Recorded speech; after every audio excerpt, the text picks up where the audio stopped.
What's up, guys and gals? Mirror Mask here. Trying a new setup today. We've got let me make sure my shit's still connected. Trying an external microphone. It's not the one I want to use. It's just a little recorder I had, but I'm trying a different setup.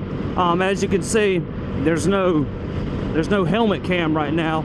I'm trying to see if I can do this vlog entirely off just this camera, no backup helmet camera at all, using the GoPro Fusion 360 on top of the Hyosung GD250R, and I'm using a little Sony recorder with my regular mic that I normally use when I was motovlogging, or when I motovlog. I'm looking to get a Zoom H2N audio recorder. That's something that's on my list of things to get, but in the meantime I was like, you know, I have this audio recorder.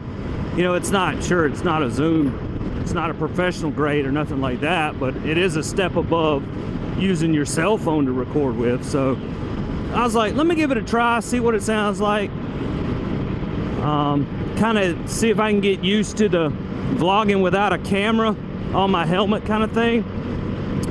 But this is nice because I'm able to do multiple views like you guys saw in the last video. I can do a frontal view, I can do a tiny planet view, I can do a self view, like a selfie style view, all without having to move the camera at all, which is pretty sweet.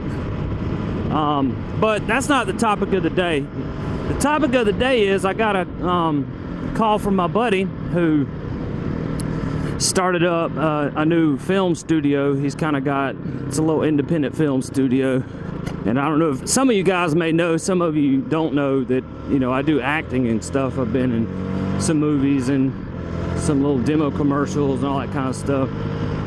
That's part of the reason why I want to move to California, is to just get around and be around it more, have more connections, all that kind of stuff. Because down where I live, there are very few connections in the film industry.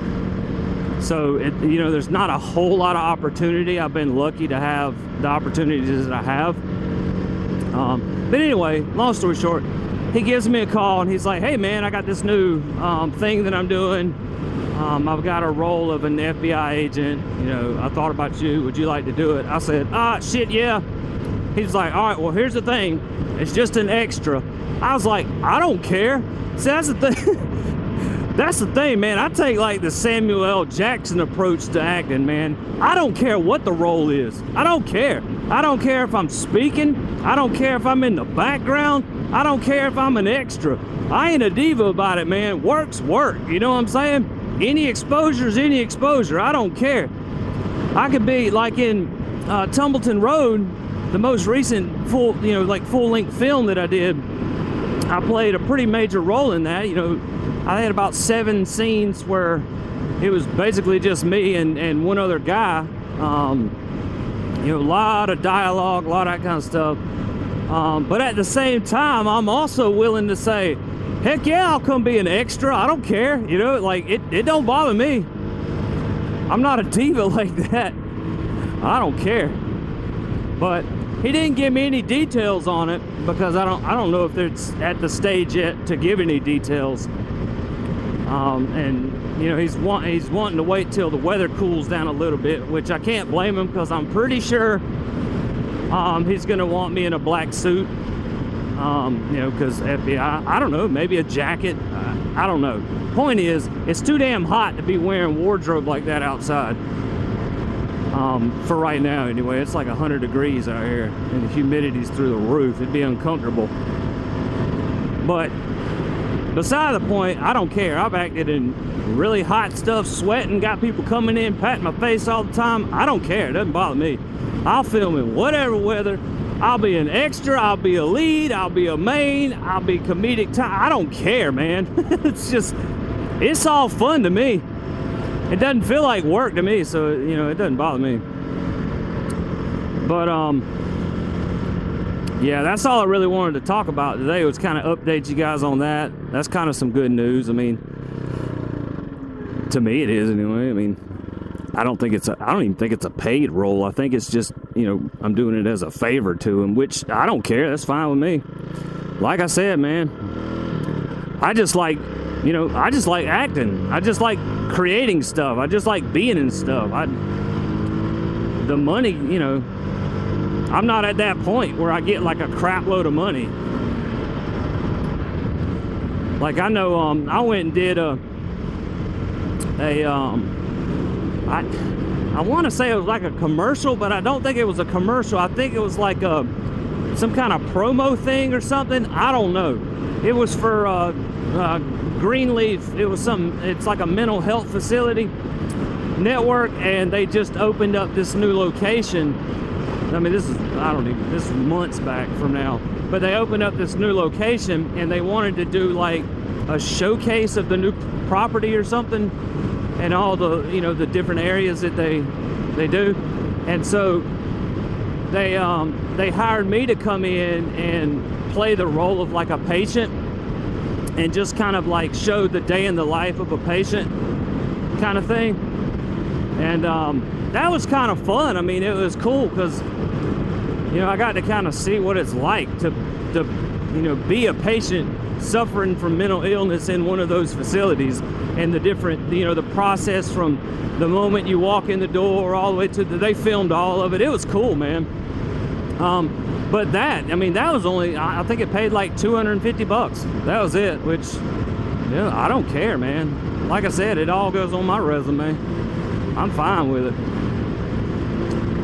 But yeah, like I said earlier, this is just kind of a test thing, but that just happened. Like I just got that call right as I was hopping on the bike to come out and film, so it's fresh in my mind. I figured I'd tell you guys about it. I mean, there's no guarantees yet. I don't know if the thing's even going to get made.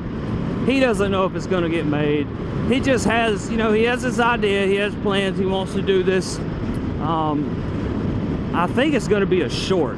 I don't think it's going to be a full-length film. And the only reason I say that is because, you know, he just started up his production company, his new one. I don't even know the name of it yet. It's so new, but he hasn't, you know, under that company, he hasn't done anything yet. So it makes sense that he's going to be making a few shorts to kind of be able to showcase his talent and stuff. So that's probably what it's going to be, as a short, but I don't know. I mean, don't quote me on that. And there's no guarantees that it'll happen. I mean, scripts and ideas in the film industry get dumped by the hour, man. Like, one thing can be an awesome idea 1 second, and then a week later it's like, nah, we canned that, we don't need you anymore, we're not even going to make that anymore. I mean, that's just how it is. There's nothing really guaranteed until it's done. That's just the industry for you. But either way, hopefully this audio is going to sound good, and I know it's going to sound a heck of a lot better when I get you know, the pro grade audio equipment. That's going to make it sound really good. And it's funny because I even asked my buddy, the guy that's, you know, starting the new production company, I kind of asked his advice, like, man, look, okay, here's what I'm dealing with. A crap load of wind, you know, all this stuff, all motovloggers. Because, see, motovlogging is like a niche film market. It really is, because our audio is recorded in, like, probably the most freaking extreme environment you would ever want to try to record anything in. And that's trying to record clear vocals in 60, 70, 80 mile an hour wind. You know, so like our requirements as motovloggers is a lot compared to what most people film audio in. So I asked him, you know, what's your take on the Zoom H2N? Do you think it can handle it and all this stuff? He's like, well, you know, Zoom is top of the line. You know, it's kind of an industry standard. You know, it's a very trusted brand. And the H2N, you know, it's a good model. It's pretty robust. It's small form factor, so it'd be easy to carry. It's got built-in compressor and limiter and noise gate and all this stuff. So I may be able to, you know, take control of the wind a little bit more, like in process or in the unit, and not so much after the fact. Because when you try to strip out noise and stuff after the fact, or try to reduce it, I don't know, man, it ends up just screwing up your audio. It sounds bad. But you'd be surprised how much work it takes just to get your audio to sound like mine does right now. Like, there's a lot of trial and error of different microphones and different setups and all kinds of stuff. But oh, also, I probably should have mentioned this in the beginning of the video. I'm trying a different setting on my Fusion today. Instead of filming, because I wanted 60 frames a second, because I was matching it to my helmet cam footage at 60 frames a second. But now that I'm not really using the helmet cam for this, this test right here, I bumped it all the way up to 5.7K, 24 frames a second. Now, I know some people argue 24 frames a second is great for movies, but sucks for action like motovlogging and stuff. But I kind of like the smooth, the cinematic look. Although I can't put ND filters on this, so I'm not going to be able to control the shutter speed. But it's not like I could do that anyway, because you have no manual control on a GoPro Fusion like you do on a GoPro. So I don't know. We'll see how it turns out. I know the last few videos have been me in my testing phase, but that's just part of it, man. I mean, I could do all this testing and not put out any content for a week or two, or I could just bring you guys along on the test and film and everything and see how it goes. And if it turns out usable, I'll make a video of it as a vlog. If it doesn't, then I'll just scrap it and try again another day. But I tell you, I can tell the aerodynamics of my helmet are already better without the big camera right here. But if I could, see, here's my idea, is have the GoPro Fusion as the primary motovlog camera, where I can have different angles and all this stuff. Use an external audio recorder, probably the Zoom H2N, that's the one I've kind of got my eye on right now. Do that for my audio, and then maybe use my Hero Black 7, my GoPro Hero Black 7, as my off-camera, or not off-camera, motorcycle footage. That way I can, get off the bike, walk around, maybe still keep it on my helmet. I don't know, I kind of want to take it off my helmet. But if I end up leaving it on my helmet, it'd be one of those kind of situations like, all my vlogging and stuff's done with the 360 and the external audio, and then when I get off the bike, I can just hit record on my helmet cam and just use the microphone built into the GoPro for that. Because, I mean, it'd be fine, and it'll record fine, because I won't be on the bike with a lot of wind. I'll just be walking around. Then if I want to go somewhere and I want to show you guys something away from the bike, then I can just turn that camera on and go film it that way. I don't know, that's my idea. It's all a work in progress. I'm just trying to brainstorm on ideas to kind of up the quality and up the production value of my motovlogs, because I really enjoy doing it. I mean, I'm not a filmmaker. I never been into filmmaking, never been into that kind of stuff. I was into photography and all that kind of stuff. But a lot of the knowledge from photography carries over to cinematography.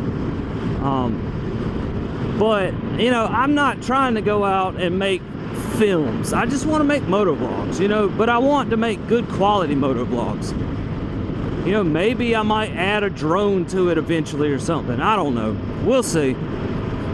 It's really weird because technology is advancing so fast. It's like, as soon as you buy cameras these days, it's like, god dang, 2 months later, the next best thing came out. It's like, really?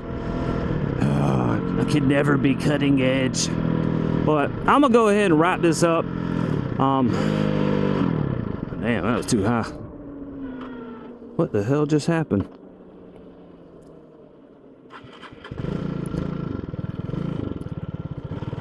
Well, if you guys want to know, it turns out that there is a rev stop on this bike. That was pretty sweet. If you go, if you're in too high of a gear, or too low of a gear and too high of RPM, the bike will shut off and release the clutch. That's pretty cool. I did not know that this bike did that. Now I do. But anyway, I'm gonna go ahead and wrap it up. You guys have a good one.